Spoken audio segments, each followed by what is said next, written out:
شباب،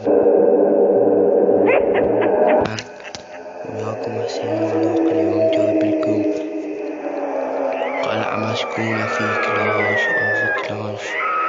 قلعة مسكونة جديدة.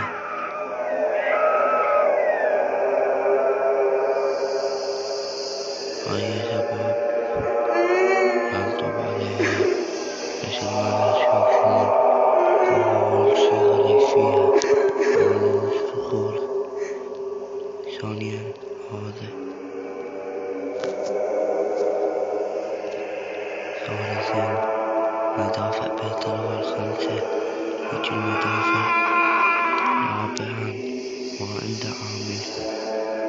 شوفوا شباب مطلع اعمال ماسونية او هاي. طبعا شباب هاي المشكلة على جهاز كلاش على سوبر سيل. طبعا ما نجرب نهجم عليه. نسخ البرنامج الهجوم. عجبنا لا يهجم. نضرب على غير واحد يهجم.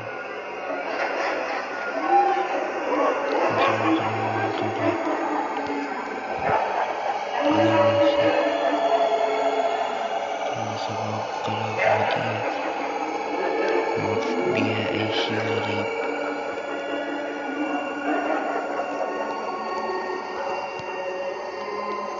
شباب وينه يلا شوفوا قلعته. قلعته قدامكم مثل ما دا تشوفون. جمالة.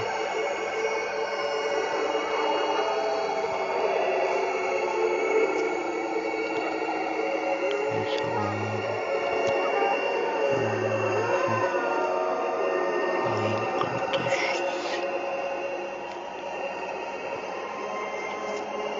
شباب طبعا هاي تدخل على اشوف الملك دم القصد اول واحد. طبعا هاي شباب ان شاء الله ما تطلكم هاشتاج الكلان اسفل الوصف، ولا تنسون اللايك والاشتراك. كان معكم اخوكم حسين العراق وشكرا.